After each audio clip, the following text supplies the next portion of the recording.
Length formula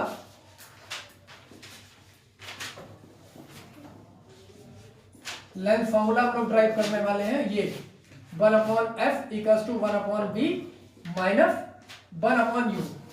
diagram based है, बहुत simple process है। For the finite size object तुम लोग कंप्लीट हेडिंग लिख सकते हो, length formula for the finite size object. पहले करा हुआ है नहीं, इक्वेशन से टिकट कराया था ये वाली लाइन कौन दिख रहा है? बेहतरीन सर।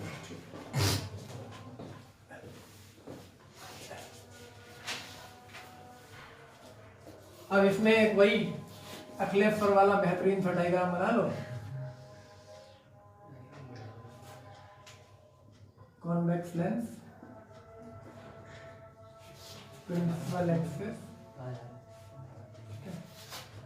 इसके प्रिंसिपल एक्सिस पर एक पॉइंट ऑब्जेक्ट नोटिस कर लेते हैं ओ डैश, ठीक है।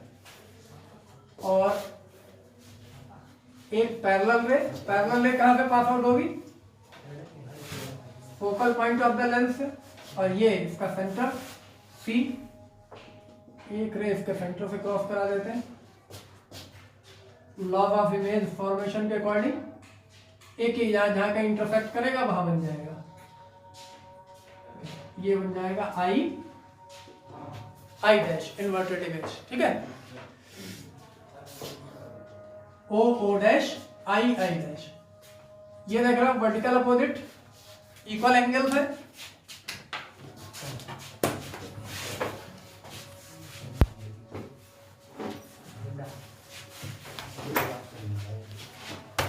वर्टिकल अपोजिट हो गए, दो सिमिलर ट्रायंगल प्रॉपर्टी यूज करनी है हमें। यहां पर कोई पॉइंट लेते हैं जहां पे इंसिडेंट हुई है ए, ठीक है, ये और ये पॉइंट हो गया सी, और वर्टिकल अपोजिट ये एंगल मिल रहा है, ठीक है। तो 4 ट्रायंगल ओवरऑल यूज करने हैं, 4 ट्रायंगल यूज करने हैं, O dash C and C I dash I, और दूसरा कौन सा ए सी, और इसको ये कौन सा पॉइंट होगा?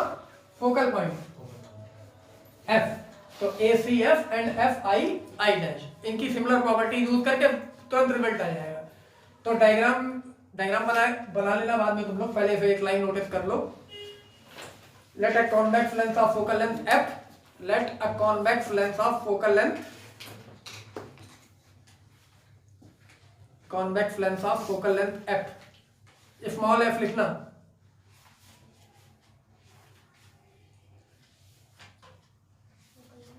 F formed an image I dash, formed an image I dash, formed an image I dash of the object O dash, formed an image I dash of the object O dash as shown। Diagram already बना हुआ है, तो ये diagram आराम से बना लेना तुम लोग। अभी देख लो इसमें क्या करना है हमें। अभी पहले हमने बता दिया सिमिलर ट्रायंगल प्रॉपर्टी यूज करनी है। अब डायग्राम यूज करेंगे तो सबसे पहले ये जो डिस्टेंस है सी एफ, ये फोकल लेंथ है, मतलब स्मॉल एफ हो जाएगी। ये सी से लेके वो तक यू हो जाएगी, मतलब यहाँ पर अगर हम नोटिस करें तो ये यू है, और ये भी पता है तुम लोग को नेगेटिव यूज की जाएगी। उधर डिस्टेंस ऑफ इमेज है ये बी हो जाएगी, और ये यहाँ से लेके यहाँ तक ये फोकल लेंथ एफ हो जाएगी, ये पॉइंट तक। बाकी सारी चीजें पता है तुम लोग, तो सिर्फ डायग्राम यूटिलाइज करना है अकॉर्डिंग टू फिगर। देखो डायग्राम के अकॉर्डिंग क्या होना चाहिए। जब फिगर यूटिलाइज करेंगे तो सबसे पहले इन ट्रायंगल्स कौन कौन से ट्रायंगल यूज करेंगे? O dash O and C similar with, सिर्फ इन मत लिखो, डायरेक्ट ट्रायंगल लिख दो। Similar congruent with C I dash, C I dash होगा ना ये देखो एक एंगल 90 है, वर्टिकल अपोजिट एक एंगल है, तो दो एंगल सेम होगा, थर्ड ऑटोमेटिक सेम हो गया, तो कॉन्ग्रुएंट सिमिलर दोनों ही होगा। ये सिमिलर की प्रॉपर्टी यूज कर सकते हैं।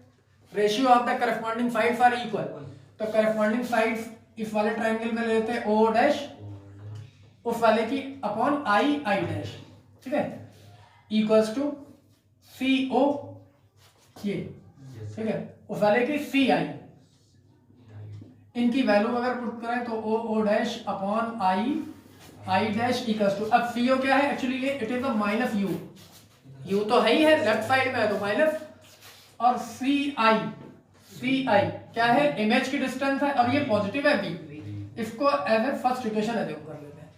अगेन अब दो और ट्राइंगल है जिनकी बात कर रहे हैं, triangle A C F similar with triangle F I dash,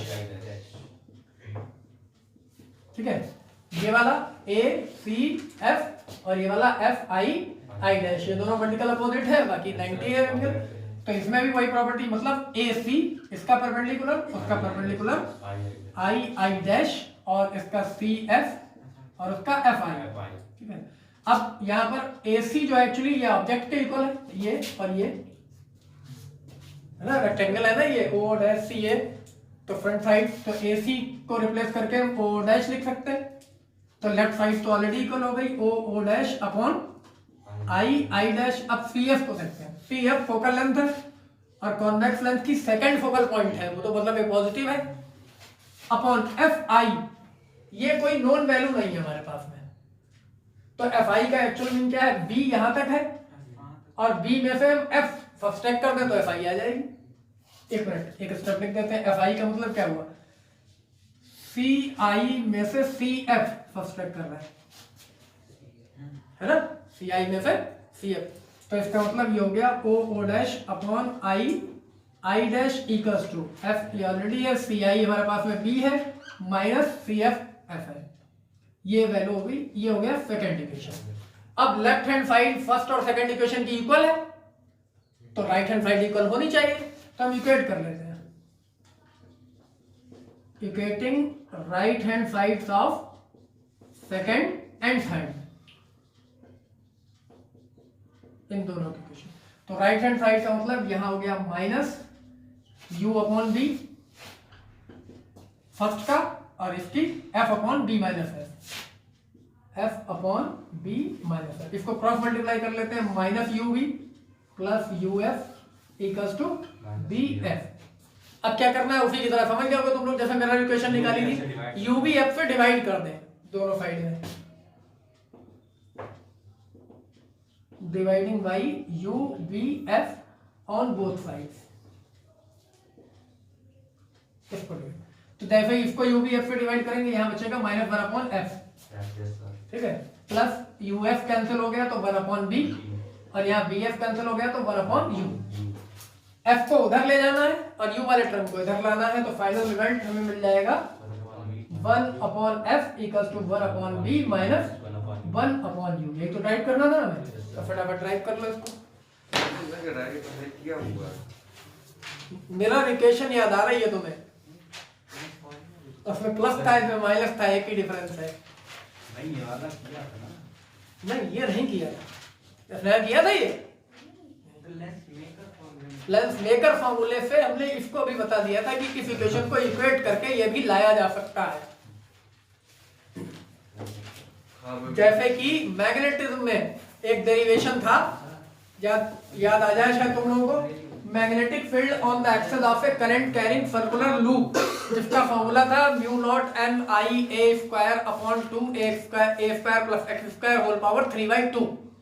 तो जब हम उसको ड्राइव करते हैं तो सेंटर वाला भी हम उसी से फाइंड आउट कर लेते हैं by putting the x equals to 0 at the center, क्योंकि पॉइंट को अगर सेंटर पे ले आएंगे तो डिस्टेंस 0 हो जाएगी वो, तो फॉर्मूला हो जाता है म्यू नॉट एन आई अपॉन 2a फॉर्मूला, तो मतलब एक्सेस वाला ड्राइव करें उसमें सेंटर वाला भी आ जाएगा, लेकिन हम दोनों सेपरेटली इसलिए करते हैं कि अगर सिर्फ सेंटर वाला पूछा जाता है तो वो शॉर्ट डेरिवेशन है, और जब एक्सेस वाला पूछा जाता है तो वो काफी बड़ा डेरिवेशन है, तो अगर सेंटर पे सीधे निकालना है तो सेपरेट शॉर्ट फॉर्म है उसकी, तो अलग से कर लेते हैं, लेकिन उसी सेंटर वाले को निकालने के लिए आप चाहो तो एक्सेस वाला करो पहले और उससे सेंटर की कंडीशन पुट कर दो, लेकिन वो 3 पेज में हो जाता है फिर, तो वही तरीका से यहाँ है, इसी को ड्राइव करने के लिए पहले लेंस मेकर करो, फिर इक्वेशन इक्वेट कर लो, या फिर सीधे इस तरीके से कर लो, तो ये ज्यादा इजी है, तो सीधा डेरिवेशन भी तो आ जाता है। हाँ वही तो, और कभी कभी सीधे भी पूछ सकते हैं, कोई जरूरी नहीं कि इससे सिंपल है फिर मैंने डेरिवेशन। सर एक बार डायग्राम समझा, डायग्राम में हमने ये शो किया है कि this is a convex lens of focal length f, कोई भी कॉन्वेक्स लेंस है, ये हमें पता है कि इसमें दो फोकस होते हैं, एक फर्स्ट एक सेकंड। फर्स्ट होता है लेफ्ट साइड में, इसलिए वो नेगेटिव होता है, और सेकंड होता है राइट साइड में, वो पॉजिटिव होता है। जनरली जब हम बोलते हैं फोकल लेंथ पे लेंस, तो इसका मतलब हम सेकंड फोकल लेंथ की बात कर रहे होते हैं, फर्स्ट हम कंसीडर नहीं करते हैं नॉर्मल लैंग्वेज में। तो यहाँ पर हमने एक ऑब्जेक्ट रखा, ऑब्जेक्ट जो हमारे पास में law of formation of image है उनके अकॉर्डिंग 3 तरीके से यूज करते हैं। पैरेलल रे, रिफ्रैक्शन के बाद फोकस पे निकल जाती है, सेंटर से जाने वाली रे स्ट्रेट चली जाती है, एक्चुअली स्ट्रेट नहीं होती है, पैरेलल होती है, फिर भी हम थिन लेंसेज के लिए स्ट्रेट अज्यूम करते हैं। और तीसरा लॉ यूज करते हैं, जो फर्स्ट फोकल पॉइंट से जाएगी वो बाद में पैरेलल हो जाएगी। फर्स्ट फोकल पॉइंट से अगर कोई रे यहाँ से गई होती तो ये बाद में पैरेलल हो जाती। तो हम इनमें से कोई 2 रे यूज करते हैं इमेज फॉर्म करने के लिए। तो हमने यहाँ 2 कौन सी यूज की है, एक पैरेलल वाली और एक सेंटर पे जाने वाली। तो जो रे पैरेलल गई थी वो आफ्टर रिफ्रैक्शन फोकल पॉइंट से क्रॉस हो गई, यहाँ आ गई। जो रे सेंटर से आ रही थी वो स्ट्रेट चली गई, जहां पर ये इंटरसेक्ट करेंगी वहां पर इमेज बन जाएगा।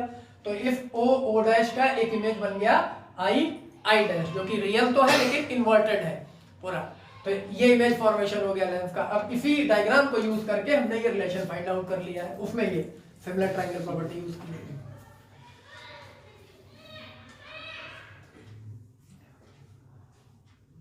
इनके लेफ्ट साइड तो सभी की हो गई, तो इधर को रब करते हैं अब तक।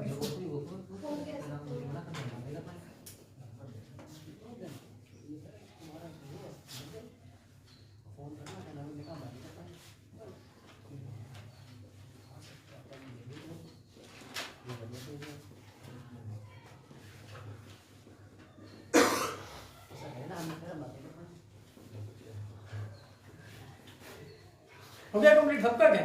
अच्छा उधर वाली साइड कर सकते हैं।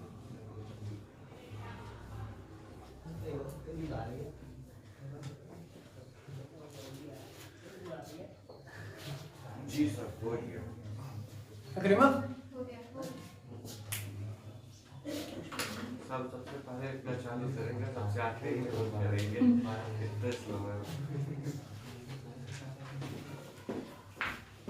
उसको रब करने में बड़ी मेहनत करनी पड़ती है। अब वो जो हम लोगों ने न्यूटन फार्मूले की बात की थी, एक हम लोगों ने पढ़ा था न्यूटन फार्मूला, जो तुम लोगों ने लिख रखा है सर राइटिंग में, ठीक है? वो क्या था?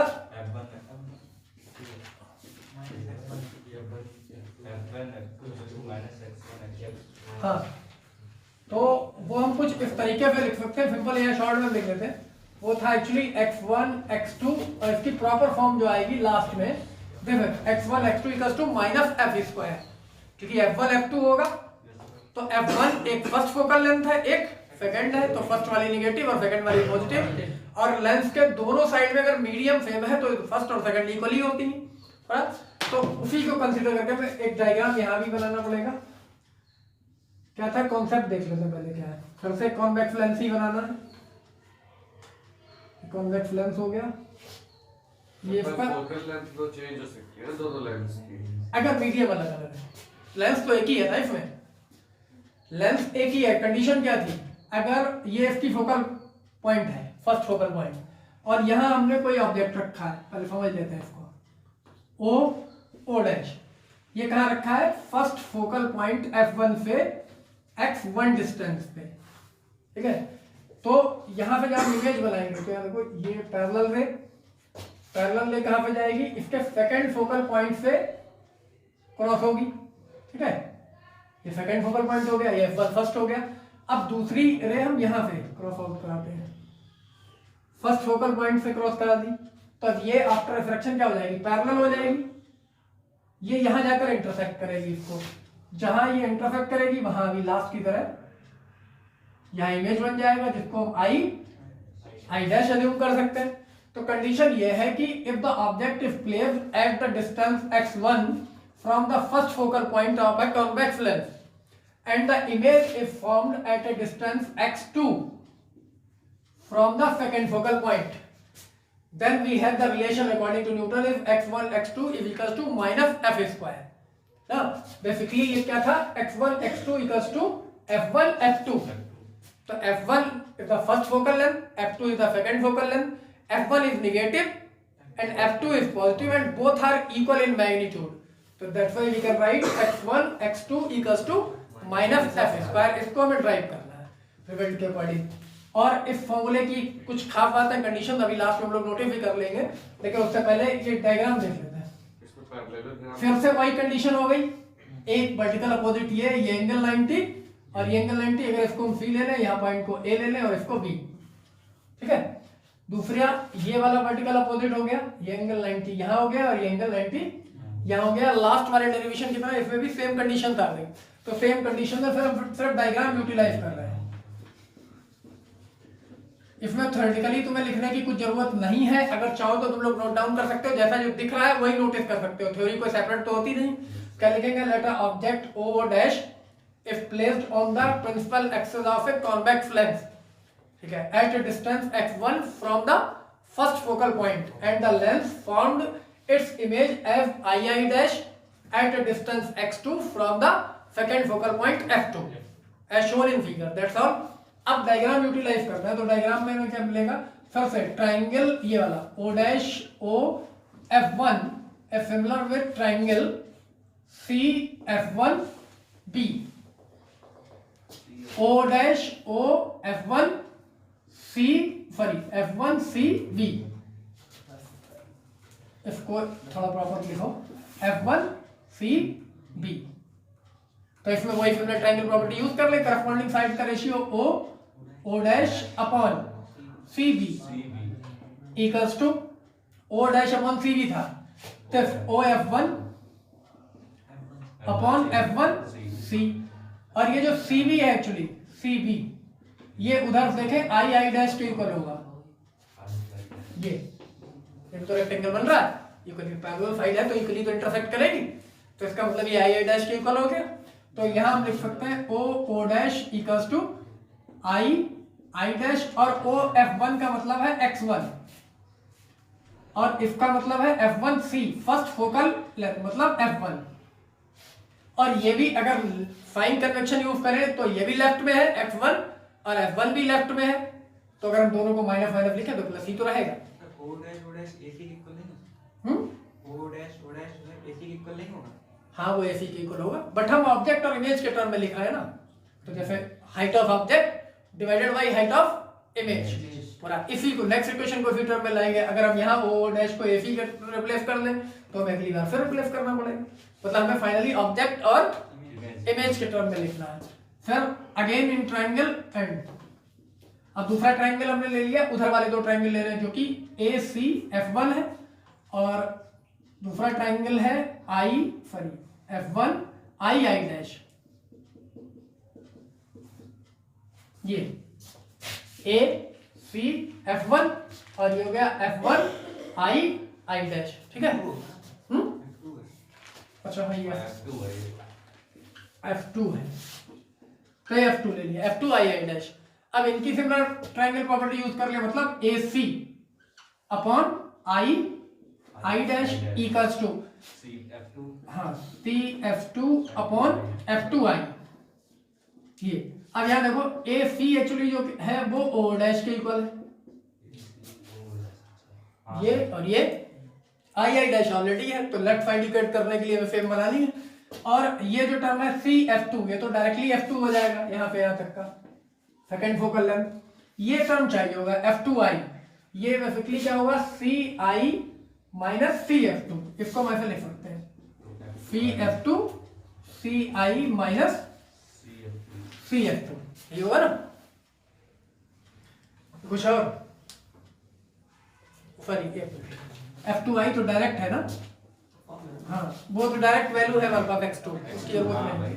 तो AC को हम क्या रिप्लेस कर देंगे O dash upon I dash CF2 second focal length है F2 अपॉन F2I, हमारे पास में x2 है और यहाँ साइन का कोई इश्यू नहीं है, दोनों पॉजिटिव साइड में है, तो यहाँ हम लिखेंगे इसको फर्स्ट और इसको सेकेंड, ठीक है। फिर से फ्रॉम फर्स्ट एंड सेकेंड, या फिर से लिख लो equating the right hand side of first and second, तो राइट हैंड साइड इसकी क्या है x upon f1 x1 upon f1, और इसकी क्या है f2 upon x2, cross multiply कर लो x1 x2 equals to f1 f2, numerically तो ये सिर्फ इतना आया है, अब ये अंडरस्टूड है कि एक पॉजिटिव F1 है और एक नेगेटिव, इसलिए हम इसको साइन यूज कर सकते हैं -F1 F2। लेकिन यहां पर सिर्फ हम इतना नोटिस करें, if medium on both side if same, ठीक है, अगर मीडियम सेम है तो F1 बराबर F2 दोनों का मॉड इक्वल होगा और इसको हम F लिख सकते हैं। और जबकि एक पॉजिटिव है एक नेगेटिव है तो फाइनल रिजल्ट में क्या लिखेंगे हम, x1 x2 equals to minus f square. क्या लिखा है हमने, मॉड सेम है, mod of f1 is equals to mod of f2, but f1 is negative and f2 is positive. चाहे तो हम थ्योरेटिकली इन्वॉल्व कर सकते हैं because the one focal length is negative and other one is positive, so that's why x1 x2 is equals to minus f square. तो ये Newton formula.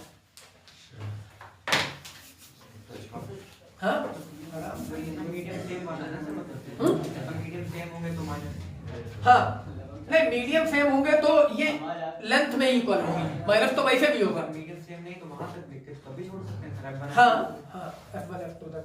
Medium same ना होने पर कहने का मतलब जैसे लेंस के इधर बॉर्डर कर दिया गया उधर एयर रहने दी गई, या इधर एयर रह गई उधर बॉर्डर सरफेस ऐड कर दिया गया तो फोकल लेंथ में चेंज आ जाएगा, तुम लोगों को पता। तो F1 F2 इक्वल नहीं होगी।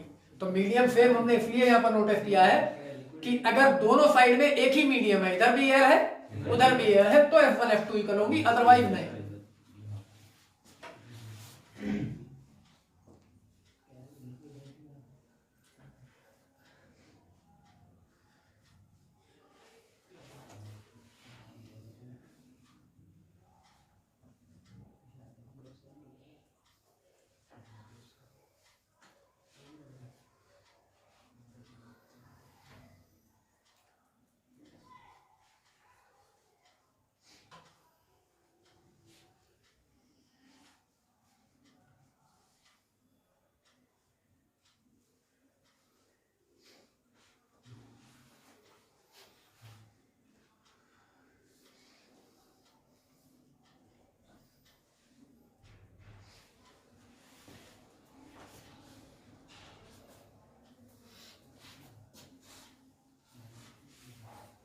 स्नेहा क्या सोच रहे हो? नहीं सर कुछ तो नहीं सोच रहे हो कि न्यूटन हर जगह मिल जाते हैं। नहीं तो न्यूटन ने ऐसी कुछ है टाइम कहाँ डाली है? हर जगह बायो में दिया है बस। न्यूटन ने जो गैसियस मीडियम में साउंड की स्पीड फाइंड आउट की थी, speed of sound waves in the gaseous medium, तो उसमें उन्होंने सपोज किया था द प्रोसेस इज आइसोथर्मल और फॉर्मूला निकाला था V equals to √P/D means pressure and density. और P नॉर्मली क्या होता है, जब हम आइसोथर्मल प्रोसेस में इलास्टिसिटी फाइंड करते हैं तो elasticity isothermal elasticity just equals to the pressure of gas, तो P के इक्वल होता है। तो उसी को रिप्लेस करके उन्होंने elasticity isothermal elasticity divided by density of that medium in which the waves are travel, ये फाइंड आउट किया था, जिससे उसकी स्पीड आई फाउंड की ऑलमोस्ट 228 मीटर पर सेकेंड। जबकि तुम लोग 9-10 में शायद पढ़ चुके हो speed of sound waves in the air is approx 332 meter पर सेकेंड, इतनी होती है। तो मतलब गलत आई। उसके बाद में लाप्लास ने उस फॉर्मूले में करेक्शन किया। लाप्लास ने कहा कि the process of travelling the sound waves in a gaseous medium is not isothermal, it is adiabatic process. तो वहां पर उन्होंने कहा कि the elasticity must be adiabatic elasticity in the formula. जहां पर आइसोथर्मल इलास्टिसिटी होती है फार्मूले में, वहां पर एडियाबैटिक होनी चाहिए। और एडियाबैटिक कितनी होती है, Python times of the pressure. Isothermal वाली जस्ट प्रेशर के इक्वल होती है, एडियाबैटिक वाली पाइथन टाइम्स हो जाती है। उन्होंने उसी फार्मूले में पाइथन कांस्टेंट इंट्रोड्यूस कर दिया। तो फार्मूला हो गया B इक्वल्स टू √पाइथन कांस्टेंट P/D। फिर जब उसको कैलकुलेट किया गया तो वो अप्रॉक्स वही वैल्यू आई 332 मीटर पर सेकेंड। इस टॉपिक का नाम स्पेशली है Laplace correction in Newton's law. 11th में था शायद हाँ, लाप्लास। क्योंकि जब इतना बड़ा आदमी कोई मिस्टेक करता है तो उसकी मिस्टेक भी बहुत हाईलाइट की जाती है। तो वो स्पेशल टॉपिक है एक, Laplace correction in Newton's formula.